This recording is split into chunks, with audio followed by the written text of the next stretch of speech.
എതിർക്കേണം നാം എതിർക്കേണം സാത്താന്യ ശക്തികളെ. ഓടിപ്പോകും നമ്മെ വിട്ടുപോകും ദൈവത്തിൻ വചനമിത്. എതിർക്കേണം നാം എതിർക്കേണം സാത്താന്യ ശക്തികളെ. ഓടിപ്പോകും നമ്മെ വിട്ടുപോകും ദൈവത്തിൻ വചനമിത്. തകരട്ടെ ശത്രുവിൻ കോട്ടകൾ, ഉയരട്ടെ യേശുവിൻ ജയക്കൊടി. പതിനാമാം വാളെടുത്ത് എതിർക്കുവിൻ യേശുവിൻ നാമത്തിൽ. പിതാവിൻ്റെയും പുത്രൻ്റെയും പരിശുദ്ധാത്മാവിൻ്റെയും നാമത്തിൽ ആമേൻ.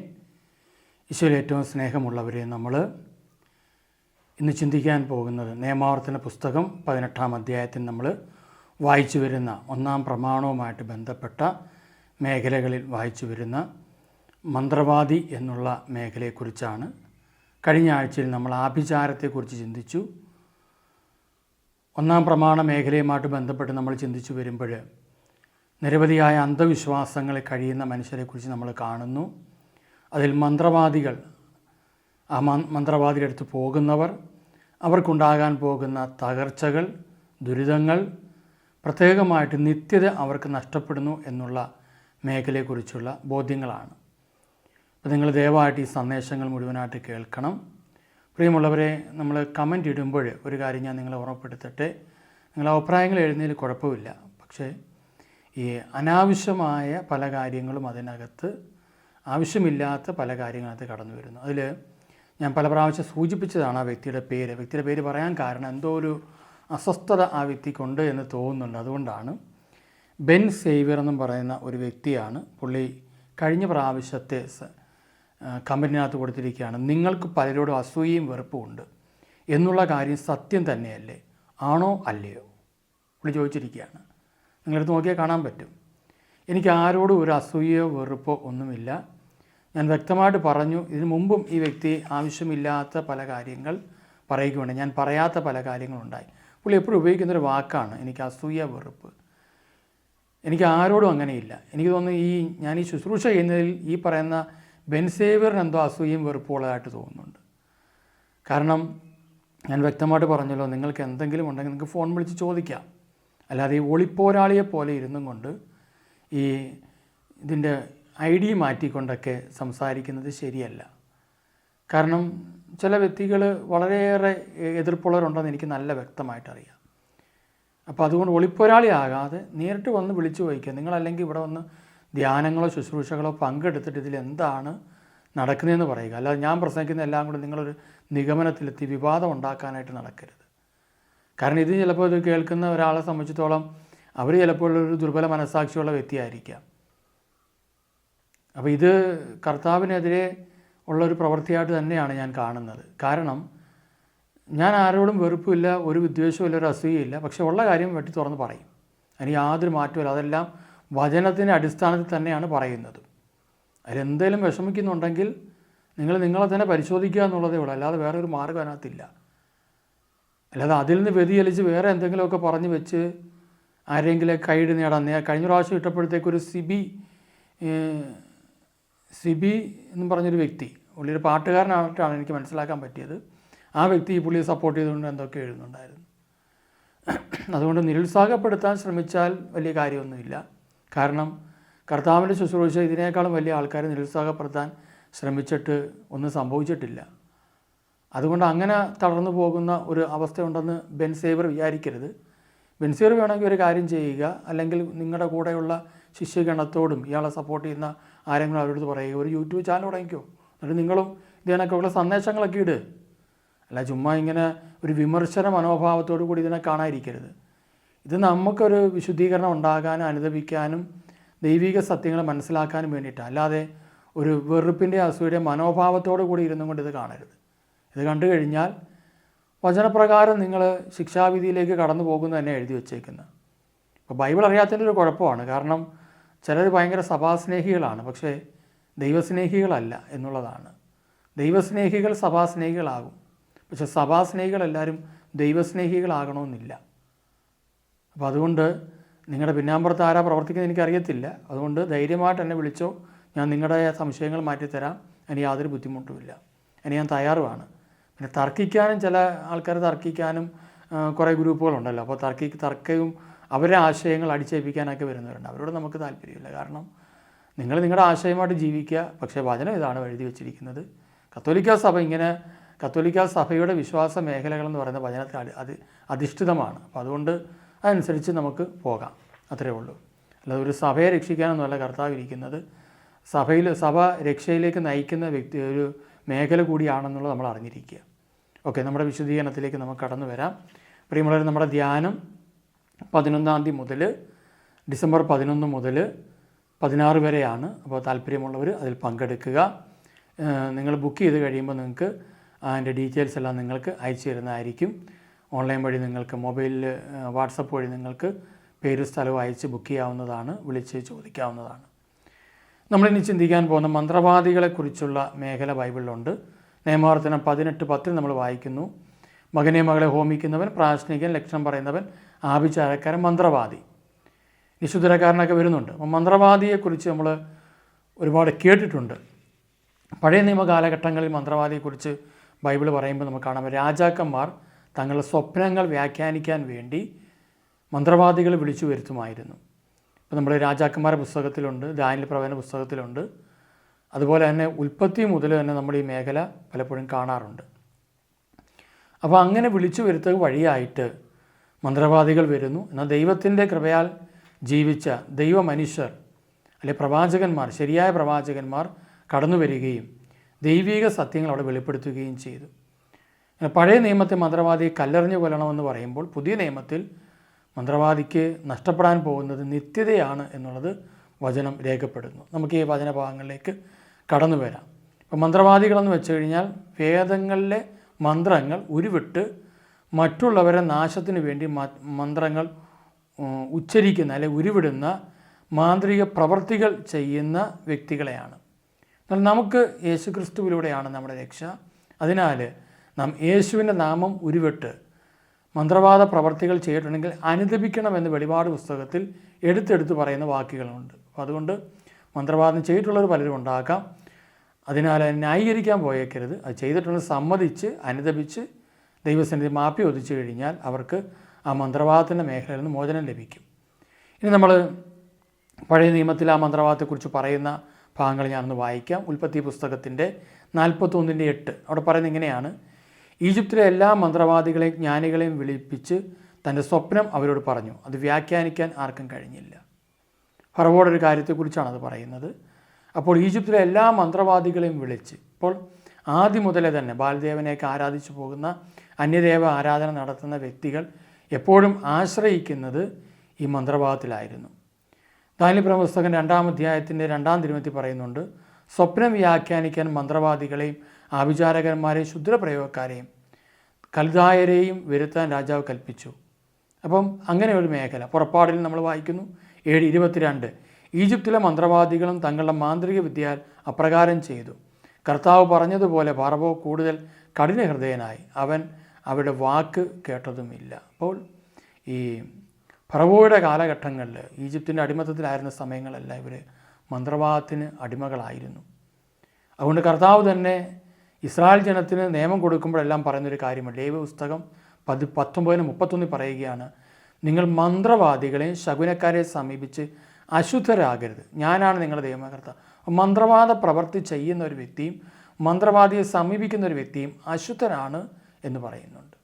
അതുകൊണ്ട് തന്നെ ഈ അശുദ്ധി ലോകത്ത് വ്യാപിപ്പിക്കുന്ന വ്യക്തികളെ ജീവിക്കാൻ അനുവദിക്കരുതെന്ന് പുറപ്പാട് പുസ്തകം 22:18. എന്ന് വെച്ചാൽ അവരെ കൊല്ലണം എന്ന് ബൈബിൾ പറയുമ്പം ഇന്നത്തെ കാലഘട്ടങ്ങളിൽ നമ്മളിങ്ങനെ ചിന്തിക്കുക, കൊന്നാൽ കേസാണ്, കൊല്ലുകയില്ല. അന്ന് കൊല്ലാൻ പറഞ്ഞതിൻ്റെ കാരണം ഇവരിലുള്ള ഈ പാപം അടുത്ത തലമുറയിലേക്ക് വ്യാപിച്ച് തലമുറകൾ വീണ്ടും വീണ്ടും അടിമത്തത്തിലും നശിക്കുകയും ചെയ്യുന്നു. അതിനാൽ ഒരു പാപി മരിക്കുന്നു, അതോടൊപ്പം തന്നെ നിരവധി തലമുറകൾ രക്ഷ പ്രാപിക്കുകയും ചെയ്യും. കാരണം ഇതുപോലത്തെ അശുദ്ധാരൂപിയുടെ പ്രവർത്തനങ്ങൾ അല്ലെങ്കിൽ മന്ത്രവാദ പ്രവർത്തികൾ നടന്നുകൊണ്ടിരുന്നു എന്നുള്ളതാണ്. അതുകൊണ്ട് തിന്മ ചെയ്യുന്ന വ്യക്തി വധിക്കപ്പെടുന്ന ഒരു മേഖല നമുക്ക് ബൈബിളിൽ കാണാൻ പറ്റും. അത് അവരോട് ക്രൂരത കാണിക്കുന്നതല്ല, സത്യത്തിൽ ആയിരക്കണക്കിന് മനുഷ്യർ നശിക്കാതിരിക്കാൻ വേണ്ടി അവരെ നീക്കിക്കളയുക എന്ന് പറയുന്ന ഒരു മേഖലയാണ്. അപ്പോൾ അങ്ങനെ നീക്കിക്കളയുന്നതിനെക്കുറിച്ചല്ല നമ്മൾ ദുഃഖിക്കേണ്ടത് ഞാൻ അതിൽ ഉൾപ്പെട്ടിട്ടുണ്ടെങ്കിൽ എനിക്ക് തിരിച്ചു വരാൻ ഒരവസരം കർത്താവ് തരികയാണ്. ഇപ്പോൾ ഇവിടെ വ്യക്തമായിട്ട് എഴുതി വെച്ചിരിക്കുക, അശുദ്ധരാകരുത് പറഞ്ഞിട്ട് ഞാൻ ആകുമെന്ന് പറഞ്ഞു പോകുമ്പോൾ അതിൻ്റെ പരിണിത ഫലം, പാപത്തിൻ്റെ ശമ്പളം മരണമാണ്. അന്നത് പ്രവൃത്തിയാൽ വന്നു, ഇന്നത് അല്ലാത്ത ഇന്നും പ്രവൃത്തിയാൽ വരുന്നുണ്ട്. എങ്ങനെയാണെന്ന് വെച്ചാൽ ചില അപകട മരണങ്ങൾ, രോഗം വന്നുള്ള മരണങ്ങൾ, മന്ത്രവാദവുമായിട്ട് ബന്ധപ്പെട്ട വ്യക്തികളുടെ കുടുംബത്തിൽ നിരവധി തകർച്ചകൾ കിടക്കുകയാണ്. ലേവ്യരുടെ പുസ്തകം 20:6, ആരെങ്കിലും മന്ത്രവാദികളുടെയും കൂടോത്രക്കാരുടെയും, കൂടോത്രം എന്ന് വെച്ചാൽ മനസ്സിലായി, ഇനി അടുത്ത സ്റ്റെപ്പുകൾ നമുക്ക് ചിന്തിക്കാം, പുറകെ പോയി അന്യദേവന്മാരെ ആരാധിച്ചാൽ അവനെതിരെ ഞാൻ മുഖം തിരിക്കുകയും അവനെ സ്വജനത്തിൽ നിന്ന് വിച്ഛേദിച്ച് കളയുകയും ചെയ്യും. അപ്പോൾ കർത്താവ് വ്യക്തമായിട്ട് പറയുക, ഒന്ന് ഞാൻ അവനെ മുഖം തിരിക്കും. യെശയ്യാ പ്രവചന പുസ്തകം 1-ാമത്തെ നമ്മൾ വായിക്കുന്നുണ്ട്, കർത്താവ് മുഖം തിരിച്ചാൽ കർത്താവ് നമ്മുടെ പ്രാർത്ഥന കേൾക്കുകയില്ല. ഞാൻ നിന്ന് മുഖം തിരിച്ചിരിക്കുന്നു, മുഖം മറച്ചു വച്ചിരിക്കുന്നു. അപ്പം നമ്മുടെ പ്രാർത്ഥന ദൈവം കേൾക്കത്തില്ല. അപ്പം നമ്മൾ ഒരുപാട് പ്രാർത്ഥിക്കും, പക്ഷെ പ്രാർത്ഥന ദൈവം കേൾക്കില്ല. അപ്പോൾ ദൈവം കേൾക്കാത്തത് കൊണ്ട് നമ്മൾ എന്ത് ചെയ്യുന്നു, പലപ്പോഴും കർത്താവ് എന്താ ഇങ്ങനെയൊക്കെ സംഭവിച്ചത് എന്ന് ചോദിച്ചിങ്ങനെ വിഷമിച്ചിരിക്കുക. ഇവിടെ വിഷമമല്ല നമുക്ക് ആവശ്യം വേണ്ടത്. ഞാൻ മറ്റൊരു വാക്ക് വായിക്കാം, 1 പത്രോസ് 3-ാം അധ്യായം അതിൻ്റെ 12-ാം തിരുവചനം. നിങ്ങൾക്കറിയാവുന്ന വചനഭാഗം. എന്തെന്നാൽ കർത്താവിൻ്റെ കണ്ണുകൾ നീതിമാന്മാരുടെ നേരെയും അവിടുത്തെ ചെവികൾ അവരുടെ പ്രാർത്ഥനകളുടെ നേരെയും തുറന്നിരിക്കുന്നു, എന്നാൽ തിന്മ പ്രവർത്തിക്കുന്നവരിൽ നിന്ന് അവിടുന്ന് മുഖം തിരിച്ചിരിക്കുന്നു. അപ്പോൾ ആരും മുഖം തിരിച്ചത്? തിന്മ പ്രവർത്തിക്കുന്നവർ മുഖം തിരിച്ചിരിക്കുന്നു. അപ്പോൾ ദൈവം എൻ്റെ പ്രാർത്ഥന കേൾക്കുന്നില്ല, ദൈവം എന്നെ അനുഗ്രഹിക്കുന്നില്ല എന്ന് വിചാരിക്കുന്ന വ്യക്തികൾ അല്ലെങ്കിൽ കരുതുന്ന വ്യക്തികൾ, എന്തുകൊണ്ടാണ് ദൈവം മുഖം തിരിച്ചു വെച്ചിരിക്കുന്നത്? ദൈവത്തിന് പിണക്കമുണ്ടായിട്ടല്ല, പിന്നെയോ കർത്താവ് പറയുകയാണ്, നീ തിരിച്ചു വരിക. തിരിച്ചു വരിക എന്ന് വെച്ചാൽ നിൻ്റെ മുഖം നീ തിരിച്ചു വെച്ചിരിക്കുകയാണ്. എങ്ങോട്ട്? പിശാചിലേക്ക്. അവിടെ തിരിച്ച് നീ എന്നെ നോക്കുക. അപ്പോൾ നിനക്ക് വ്യക്തമായിട്ട്, അതുകൊണ്ടാണ് ഹൃദയശുദ്ധിയുള്ളവർ ഭാഗ്യവാന്മാർ, അവർ ദൈവത്തെ കാണും. അപ്പോൾ നമ്മുടെ ജീവിതത്തിൽ നമ്മൾ പരിശോധിക്കുക, നമ്മൾ ഏതെങ്കിലും രീതിയിലുള്ള അന്യദേവ ആരാധന, അതുകൊണ്ട് അവിടെ വ്യക്തമായിട്ട് എഴുതി വെച്ചിരിക്കുകയാണ്, നിന്നിൽ നിന്ന് ഞാൻ മുഖം തിരിക്കും. അവിടുന്ന് മുഖം തിരിച്ചിരിക്കുന്നു. അതുകൊണ്ടാണ് കർത്താവ് നമ്മുടെ പ്രാർത്ഥന കേൾക്കാത്തത്. അപ്പോൾ അതുകൊണ്ട് ഇവിടെ പറയുകയാണ്, അവനെതിരെ ഞാൻ മുഖം തിരിക്കുന്നു, അവനെ സ്വജനത്തിൽ എന്ന് വെച്ചാൽ ദൈവം അവനിൽ നിന്ന് മാറുന്നു. കാരണം അവൻ പിശാചിൻ്റെ കൂടെയാണ്, അവന് എന്ത് കാര്യങ്ങളും ചെയ്തിട്ട് കാര്യമില്ല. അതുകൊണ്ട് ഇവിടെ വ്യക്തമായിട്ട് പറയുകയാണ്, ഞാൻ മുഖം തിരിക്കുകയും അവനെ സ്വജനത്തിൽ നിന്ന്, അന്നത്തെ കാലഘട്ടം വെച്ച് നോക്കിയാൽ ഇസ്രായേൽ ജനത്തിൽ നിന്ന് നിന്നെ ഞാൻ എന്ത് ചെയ്യും? വിച്ഛേദിച്ച് കളയും. അതിന് കിട്ടേണ്ട യാതൊരുവിധ അവകാശങ്ങളോ അനുഗ്രഹങ്ങളോ കൃപകളോ നിങ്ങൾക്ക് ലഭിക്കുകയില്ല എന്ന് വ്യക്തമായിട്ട് സൂചിപ്പിക്കുകയാണ്. അപ്പോൾ അങ്ങനെയാണെങ്കിൽ നമുക്കും നമ്മുടെ കുടുംബത്തിലേക്ക് കർത്താവിന് ലഭിക്കേണ്ടതായ നിരവധി അനുഗ്രഹങ്ങൾ, കൃപാവരങ്ങളെല്ലാം നമുക്ക് നഷ്ടപ്പെട്ടു പോകും എന്നുള്ളത് മനസ്സിലാക്കുക. അതിന് വെളിപാട് പുസ്തകം വായിക്കുമ്പോൾ നിങ്ങൾക്ക് കുറച്ചുകൂടെ മനസ്സിലാക്കാനായിട്ട് സാധിക്കും. അവിടെ നമുക്ക് ലഭിക്കേണ്ടിയിരിക്കുന്ന ദൈവീകമായ കൃപകളും അനുഗ്രഹങ്ങളും നമ്മൾ സ്വയം നഷ്ടപ്പെടുത്തരുത്. അന്യദേവ ആരാധനയ്ക്ക് ആരെങ്കിലും നിങ്ങളെ വിളിച്ചിട്ട് അവിടെ പോയി മന്ത്രവാദം ചെയ്യാം, കൂടോത്രം ചെയ്യാം, അല്ലെ മാന്ത്രിക വിദ്യകൾ നമുക്ക് ചെയ്യാം, പ്രവർത്തിക്കാം എന്നെല്ലാം നമ്മൾ ചെയ്യുമ്പോൾ അങ്ങനെയുള്ള എല്ലാ മേഖലകളിൽ നിന്നും നമുക്ക് വ്യക്തമായ ഒരു മോചനം നമുക്ക് ആവശ്യമാണ്. അങ്ങനെയുള്ള സ്ഥലങ്ങളിലേക്ക് ഒരു കാരണവശാലും നിങ്ങൾ പോയേക്കരുത്. മാന്ത്രിക വിദ്യകളുമായിട്ട് ബന്ധപ്പെട്ട വസ്തുക്കളോ ഏതെങ്കിലും അവിടുന്ന് മന്ത്രവാദം ചെയ്ത് ഏതെങ്കിലും വ്യക്തികൾ തന്നിരിക്കുന്ന, മന്ത്രവാദി തന്നിരിക്കുന്ന ഒരു വസ്തുക്കൾ പോലും നമ്മുടെ കുടുംബത്തിൽ നമ്മൾ കയറ്റരുത്. അതെല്ലാം നമുക്കും നമ്മുടെ തലമുറകൾക്കും. ഞാൻ പലപ്പോഴും കണ്ടു, മക്കളില്ലാത്തതിൻ്റെ കാരണം, ഡൈവോഴ്സിൻ്റെ കാരണം, മാരക രോഗങ്ങൾ വരുന്നതിൻ്റെ കാരണം ഇതാണ്, മാരക രോഗം. അതുപോലെ തന്നെ പാരമ്പര്യ രോഗങ്ങൾ. ദൈവവുമായിട്ടുള്ള ബന്ധം തകർന്നാൽ ബൈബിൾ പ്രകാരം നമുക്ക് കാണാൻ പറ്റും, സഹോദര ബന്ധങ്ങൾ തകരും. സഹോദര ബന്ധങ്ങൾ തകർന്നിട്ടുണ്ടെങ്കിൽ അതിൻ്റെ കാരണം ദൈവവുമായിട്ടുള്ള ബന്ധം തകർന്നതാണ്. ദൈവമായിട്ടുള്ള ബന്ധം ആദവും തകർത്തപ്പോൾ അവരെ മക്കൾ തമ്മിലുള്ള ബന്ധം തകർന്നു, കൊലപാതകം അവിടെ ഉണ്ടായി. അപ്പോൾ അതുകൊണ്ട് ഈ ശാപങ്ങളെല്ലാം കടന്നു വരാൻ നമുക്ക് സാധ്യതയുണ്ട്. തീർച്ചയായിട്ടും തിരിച്ചു വരണം. അതുകൊണ്ട് പറയുകയാണ്, എൻ്റെ പ്രമാണങ്ങൾ പാലിക്കുകയും അവയനുസരിച്ച് പ്രവർത്തിക്കുകയും ചെയ്യുവിൻ. എന്തെന്നാൽ ഞാനാണ് നിങ്ങളെ വിശുദ്ധീകരിക്കുന്ന കർത്താവ്. അതുകൊണ്ട് മന്ത്രവാദം കൊണ്ട് ഒരിക്കലും നമുക്കൊരു ഉപകാരമില്ല, അത് പിശാചിൻ്റെ പ്രവൃത്തിയാണ്. 27 തിരുവചനം, ലേവ്യരുടെ പുസ്തകം 20:27. മന്ത്രവാദികളോ കൂടോത്രക്കാരോ ആയ സ്ത്രീ പുരുഷന്മാർ മരണശിക്ഷ അനുഭവിക്കണം. അവരെ കല്ലെറിഞ്ഞു കൊല്ലണം. കണ്ടോ? അവരെ രക്തം അവരുടെ മേൽ പതിക്കട്ടെ. എന്ന് വെച്ചാൽ ഈ രക്തം വേറെ ആരിലേക്കും കടന്നു വരാതിരിക്കട്ടെ. അവർ മരിച്ചു കഴിയുമ്പോൾ അവർ വഴി കുഞ്ഞുങ്ങളെ ജനിപ്പിക്കാനോ തലമുറകളിലേക്ക് പോകാനോ അവർക്ക് പറ്റാതെ വരുന്നു. അതുകൊണ്ട് ആ രക്തം അവരെ മേൽ തന്നെ കിടക്കുന്നു. അതുകൊണ്ട് അവരെ മന്ത്രവാദിയും കൂടോത്രക്കാരോ ആയ സ്ത്രീ പുരുഷന്മാർ, സ്ത്രീകൾ മന്ത്രവാദം ചെയ്യുന്നവരുണ്ട്, പുരുഷന്മാരും മന്ത്രവാദം ചെയ്യുന്നവരുണ്ട്, അങ്ങനെയുള്ളവർ മരണശിക്ഷ അനുഭവിക്കണം. വെളിപാട് പുസ്തകത്തിൻ്റെ 9-ാം അധ്യായം 20 നമ്മളിങ്ങനെ കാണുന്നത് ശ്രദ്ധയോടെ കേൾക്കേണ്ട 1-2 കാര്യങ്ങളാണ്. കാരണം ഈ കാലഘട്ടങ്ങളിൽ എന്തുകൊണ്ടാണ് അതുപോലെ ഈ അന്ധവിശ്വാസം ഒരുപാട് മനുഷ്യരുടെ ഉള്ളിൽ ഇങ്ങനെ ഇത്തിൽ പിടിച്ച് കണക്ക് കിടക്കുക. കാരണം ഭയങ്കര പ്രാർത്ഥനയൊക്കെ അവർക്ക്, ഉപവാസമുണ്ട്, പ്രാർത്ഥനയുണ്ട്, ശുശ്രൂഷകളുണ്ട്, എല്ലാം ഉണ്ട്. പക്ഷേ അന്ധവിശ്വാസങ്ങൾ, അതുമായിട്ട് ബന്ധപ്പെട്ട മന്ത്രവാദ രീതിയിലുള്ള ക്രിസ്തീയ ജീവിതചര്യകൾ, ഇതൊന്നും മാറ്റാതെ കിടക്കുന്ന ഒരുപാട് പേർ എന്നും തകർച്ചയിലാണ്.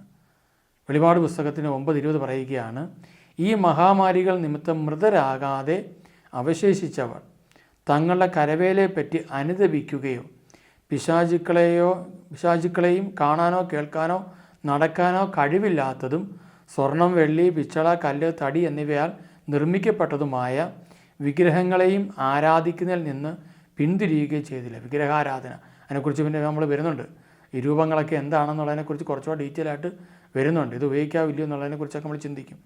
തങ്ങളുടെ കൊലപാതകം, മന്ത്രവാദം, വ്യഭിചാരം, മോഷണം എന്നിവയെക്കുറിച്ചും അവർ അനുദപിച്ചില്ല. കണ്ടോ?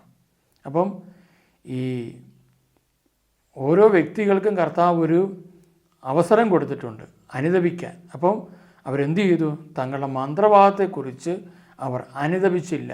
എല്ലാവരും ചെയ്യുന്നതല്ലേ, അതുകൊണ്ട് ഞാനും ചെയ്തു, അതിലെന്താ കുഴപ്പമുള്ളത് എന്നൊക്കെ ചോദിച്ച് നടക്കുന്നവരുണ്ട്.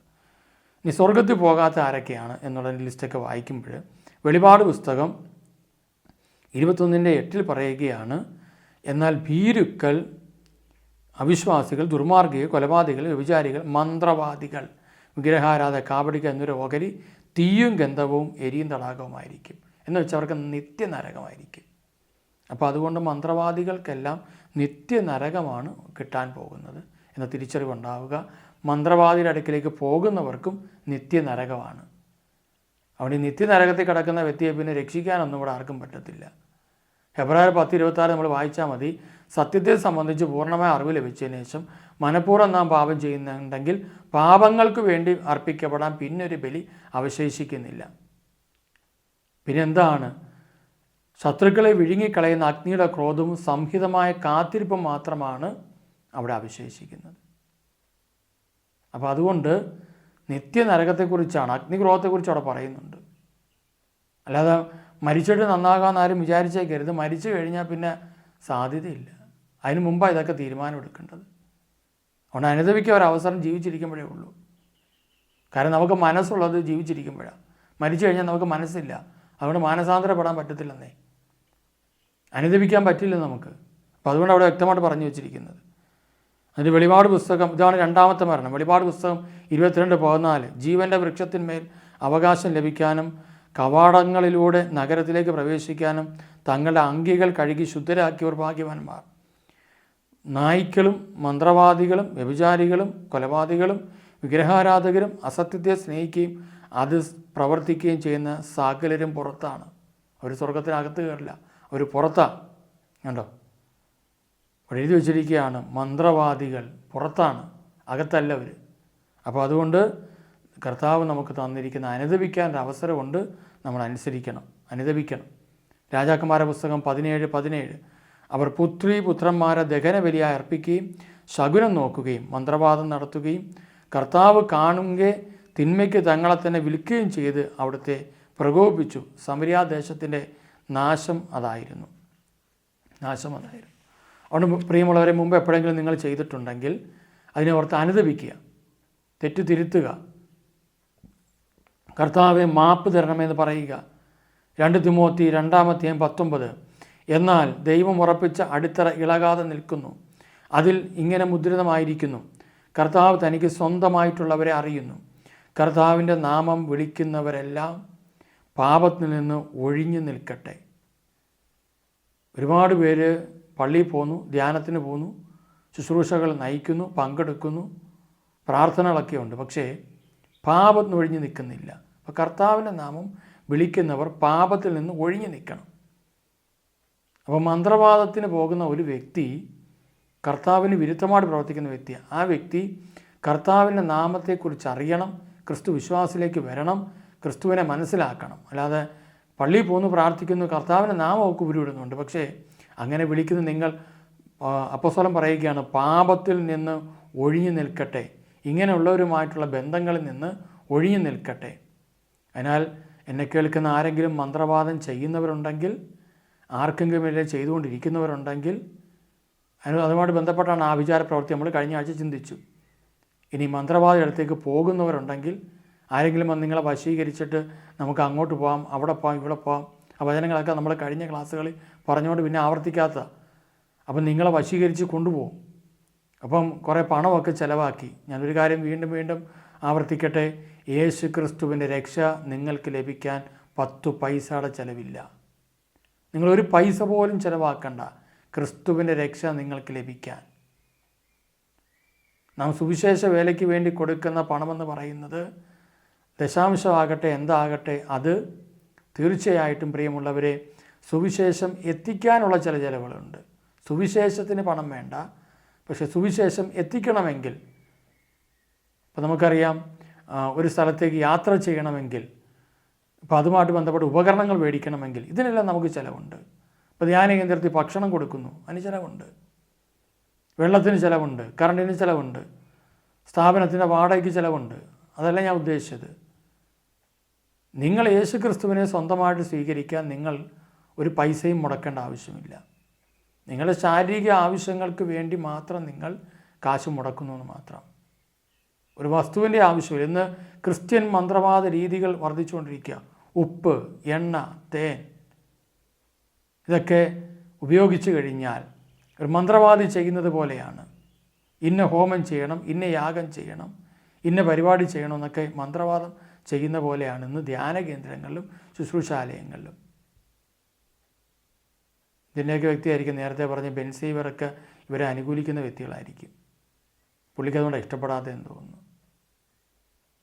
നിങ്ങളുടെ എണ്ണയ്ക്ക് നിങ്ങളെ രക്ഷിക്കാൻ പറ്റുമെങ്കിൽ, തേന് നിങ്ങളെ രക്ഷിക്കാൻ പറ്റുമെങ്കിൽ, ഉപ്പിനെ നിങ്ങളെ രക്ഷിക്കാൻ പറ്റുമെങ്കിൽ പിന്നെ ക്രിസ്തുവിന് വേണ്ട ആവശ്യമില്ലല്ലോ.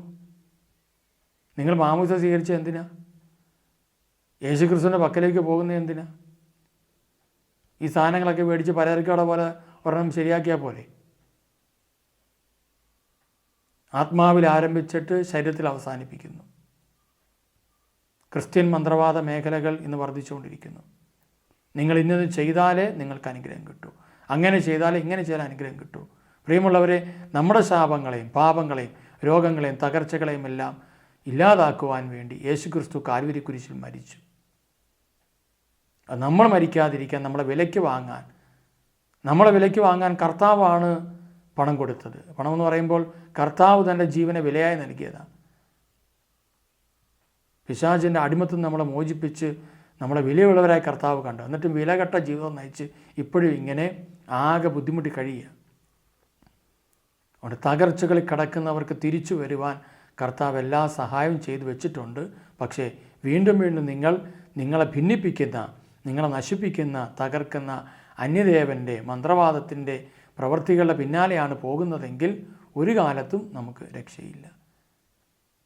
എല്ലാ സ്ഥലങ്ങളിൽ ഞാൻ ആരെയും വിധിക്കാൻ വേണ്ടി പറയുന്നതൊന്നും അല്ലിത്. ഇന്ന് ശുശ്രൂഷക മേഖലകളിൽ പരിശുദ്ധാത്മാവല്ല പലപ്പോഴും പ്രവർത്തിക്കാൻ താല്പര്യമെടുക്കുന്നത്. ഇന്ന് മന്ത്രവാദി ചെയ്യുന്നതിനേക്കാൾ വളരെ കഷ്ടമായിട്ട്, ഒരാഭിചാരം ചെയ്യുന്നതിനേക്കാൾ വളരെ കഷ്ടമായിട്ട് നമ്മുടെ ആധ്യാത്മിക മേഖലയെ അധംപതിച്ച് വെച്ചിരിക്കുക. കാരണം ഒന്നാമത്തെ കാര്യം മനസ്സിൽ, നമ്മൾ ഒന്നാം പ്രമാണ മേഖല പലരെയും പാരമ്പര്യങ്ങളിൽ കിടപ്പുണ്ട്. മിക്കവാറും എല്ലാവരും പ്രത്യേകിച്ച് ഇന്ത്യയിലായതുകൊണ്ട് കേരളത്തിൽ ഈ പാരമ്പര്യത്തിൽ കിടപ്പുണ്ട്. അപ്പോൾ ഈ പാരമ്പര്യത്തിൽ കിടക്കുന്ന സാധനം പുറത്തേക്ക് വരും. അങ്ങനെ പുറത്തേക്ക് വന്നിട്ട് പലപ്പോഴായിട്ട് ഇങ്ങനെയുള്ള പല പ്രവർത്തികൾ ചെയ്യിപ്പിക്കും. അപ്പോൾ അത് ഇപ്പോൾ ഒരു ഹൈന്ദവ പാരമ്പര്യത്തിലാണ് നിങ്ങൾ ജീവിച്ചതെങ്കിൽ, മുസ്ലിം പാരമ്പര്യത്തിൽ ജീവിച്ചൊരു വ്യക്തി ക്രിസ്തു വിശ്വാസത്തിലേക്ക് വരുമ്പോൾ അതവിടെ കിടന്നു കഴിഞ്ഞാൽ എന്ത് പറ്റും? അത് അവിടെ അവരാരാധിച്ചുന്ന ദേവിയുടെ പേരായിരിക്കത്തില്ല. തിരിച്ചിവിടെ വരുമ്പോൾ ക്രിസ്തുവിൻ്റെ പേരായിരിക്കും. പ്രവൃത്തി ഇപ്പോഴും തുടരുന്നു, പേര് മാറി എന്ന് മാത്രം. അതുകൊണ്ട് അങ്ങനെയുള്ള ഇടപാടിനൊന്നും പോയേക്കരുത്. ആ കുടുംബങ്ങളെല്ലാം തകർച്ച കൊണ്ട് മുന്നോട്ട് പോയിക്കൊണ്ടിരിക്കും. അത് സഹനമൊന്നുമല്ല. നിങ്ങളുടെ കുടുംബത്തിലേക്ക് പിശാച്, യോഹന്നാൻ സുവിശേഷം 10:10 അവിടെ എഴുതി വെച്ചിരിക്കുക വ്യക്തമായിട്ട്, കൊല്ലാനും നശിപ്പിക്കാനും മോഷ്ടിക്കാനുമാണ് കള്ളം വന്നത്. ഈശോ വന്നത് ജീവൻ ഉണ്ടാകാനും അത് സമർത്ഥമായിട്ടുണ്ടാകാനും. അപ്പം ഈ പിശാച് വന്നു കൊല്ലുക, നശിപ്പിക്കുക, മോഷ്ടിക്കുക. അവൻ തരിപ്പണമാക്കും. നിങ്ങൾ മന്ത്രവാദത്തിന് പോയിട്ടുണ്ടെങ്കിൽ അവൻ നിങ്ങളെ തരിപ്പണമാക്കും. അഭിചാരത്തിന് പോയിട്ടുണ്ടോ, അവൻ നിങ്ങളെ കുടുംബത്തെ തരിപ്പണമാക്കും. നിങ്ങളുടെ മക്കളുടെ കല്യാണം നടന്നാൽ പോലും അതിന് ഡൈവോഴ്സ് ആക്കി കൊടുക്കും. അത് കഴിഞ്ഞ് മക്കളില്ലാതാക്കി കൊടുക്കും. അപകടത്തിൽപ്പെടുത്തും. ദുർമരണങ്ങൾ ഉണ്ടാകും, ആത്മഹത്യകൾ ഉണ്ടാകും, കൊലപാതകങ്ങൾ ഉണ്ടാകും, സകലവിധ അനർത്ഥങ്ങളും ഉണ്ടാകും. അതുകൊണ്ട് ഇത് മനസ്സിലാക്കി നമുക്ക് തിരിച്ചു വരാൻ തീരുമാനമെടുക്കാം. കർത്താവ് നമ്മളെ സമർത്ഥമായി അനുഗ്രഹിക്കട്ടെ. വീണ്ടും ഞാൻ നിങ്ങളെ ഓർമ്മപ്പെടുത്തുന്നു, നമ്മുടെ ധ്യാനം 11-ാം തീയതി മുതൽ 16-ാം തീയതി വരെ ഉണ്ട്. അപ്പോൾ താല്പര്യമുള്ളവർ അതിൽ പങ്കെടുക്കുക. നേരത്തെ ബുക്ക് ചെയ്യുക. കുറച്ച് പേർക്ക് മാത്രമേ സീറ്റുകളുള്ളൂ. അതുകൊണ്ട് നേരത്തെ ബുക്ക് ചെയ്യുക. താല്പര്യമുള്ളവർ വരിക. ഇതുപോലത്തെ ബന്ധനങ്ങളിൽ നിന്നും രോഗപീഠകളിൽ നിന്നും തകർച്ചകളിൽ നിന്നൊക്കെ നമുക്ക് ക്രിസ്തുവിലൂടെയുള്ളൊരു മോചനം നമുക്ക് ലഭിക്കട്ടെ. അതിനുവേണ്ടി നമുക്ക് ഒരുങ്ങാം. മറ്റുള്ളവർക്ക് ഈ സന്ദേശം അയച്ചു കൊടുക്കുക, അവരോടൊക്കെ പറയുക. നിരവധി പേരെ വചനം കേൾക്കുവാനായിട്ട് പ്രോത്സാഹിപ്പിക്കുക. അങ്ങനെ കർത്താവ് നമ്മളെ സമർത്ഥമായിട്ട് അനുഗ്രഹിക്കട്ടെ. ജാഗരണ പ്രാർത്ഥന ഡേറ്റൊക്കെ പിന്നെ ഞാൻ നിങ്ങളോട് പങ്കുവയ്ക്കുന്നതായിരിക്കും. മറ്റ് ശുശ്രൂഷകളെക്കുറിച്ചൊക്കെ ഞാൻ ഇടയ്ക്ക് നിങ്ങളെ സൂചിപ്പിക്കുന്നുണ്ടല്ലോ. അപ്പോൾ അതുകൊണ്ട് മുന്നോട്ട് പോവുക. നമുക്കൊരുമിച്ചൊന്ന് പ്രാർത്ഥിക്കാം.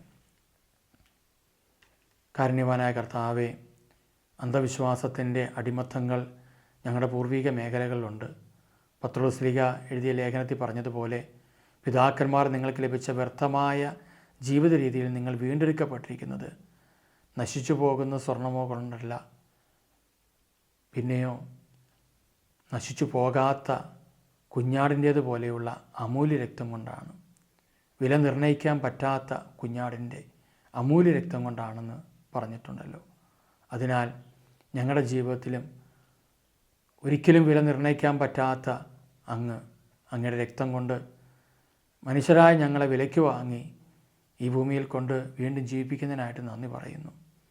ഞങ്ങളുള്ള മന്ത്രവാദത്തിൻ്റെയും ആഭിചാരത്തിൻ്റെയും അന്യദേവ ആരാധനയൊക്കെ ബന്ധനങ്ങളെ ഓരോന്നായിട്ട് എടുത്തു മാറ്റി ഞങ്ങളെ വിശുദ്ധീകരിക്കണമേ. സ്വർഗീയപ്പ, മക്കളായി അങ്ങയുടെ ഭവനത്തിൽ ഞങ്ങളെ സ്വീകരിക്കണമേ. ഞങ്ങളിലുള്ള എല്ലാ കുറവുകളെയും അങ്ങ് പരിഹരിക്കണമേ. ഞങ്ങളുള്ള പാപത്തിൻ്റെ ബന്ധനങ്ങളെ ഇല്ലാതാക്കണമേ. ഈശോയെ, അവിടെ തിരുത്വം കൊണ്ട് ഞങ്ങളെ കഴുകി വിശുദ്ധീകരിക്കണമേ. പരിശുദ്ധാത്മാവെ, ശരിയും തെറ്റും ഞങ്ങൾക്ക് ബോധ്യപ്പെടുത്തണമേ. പരിശുദ്ധ അമ്മയെ ഞങ്ങളെ സഹായിക്കണമേ. മിഖാൽ, ഗബ്രിയേൽ, റഫേൽ ദൂതന്മാരെ ഞങ്ങളെ സഹായിക്കണമേ. ഈ ശുശ്രൂഷയെ പങ്കെടുക്കുന്ന എല്ലാവരും അനുഗ്രഹിക്കണമേ. അവരുടെ കുടുംബങ്ങളെ അനുഗ്രഹിക്കണമേ. ഞങ്ങളുടെ കുടുംബങ്ങളിലും 1-ാം പ്രമാണ ലംഘനം വഴി വന്നുപോയ സകല പൈശാചിക ആധിപത്യങ്ങളെയും യേശുവിൻ്റെ നാമത്തിൽ ഇല്ലാതായി തീരട്ടെ നിങ്ങൾ പ്രാർത്ഥിക്കുന്നു. അതുവഴി വന്ന എല്ലാ രോഗപീഠകൾക്കും സമ്പൂർണ്ണ സൗഖ്യം ഞങ്ങൾക്ക് ലഭിക്കട്ടെ. പിതാവിൻ്റെയും പുത്രൻ്റെയും പരിശുദ്ധാത്മാവിൻ്റെയും നാമത്തിൽ ആമേൻ. ഈശോയിൽ ഏറ്റവും സ്നേഹമുള്ളവരെ, ഈ ശുശ്രൂഷയിൽ നിങ്ങൾ പങ്കെടുത്തതിന് നന്ദി. നിങ്ങളുടെ ഭവനങ്ങളും നിങ്ങളുമായിട്ട് ബന്ധപ്പെട്ട എല്ലാ മേഖല അനുഗ്രഹിക്കപ്പെടട്ടെ. അതോടൊപ്പം തന്നെ ഇതിൻ്റെ ഏതെങ്കിലും ബന്ധനങ്ങൾ നമ്മുടെ കുടുംബങ്ങളുണ്ടെങ്കിൽ യേശുക്രിസ്തുവിലൂടെ അവയെല്ലാം നിർവീര്യമാക്കപ്പെടുകയും ഒരു പരിശുദ്ധ ജീവിതം നയിക്കാൻ നമുക്ക് സാധിക്കുകയും ചെയ്യട്ടെ. എല്ലാവർക്കും നന്ദി. കർത്താവ് നിങ്ങളെല്ലാവരെയും സമർത്ഥമായിട്ട് അനുഗ്രഹിക്കട്ടെ. Praise the Lord. Thank you. അകലട്ടെ ശത്രുവിൻ കോട്ടകൾ, ഉയരട്ടെ യേശുവിൻ ജയക്കൊടി. വചനമാം വാളെടുത്ത് എതിർക്കുവിൻ, യേശുവിൻ നാമത്തിൽ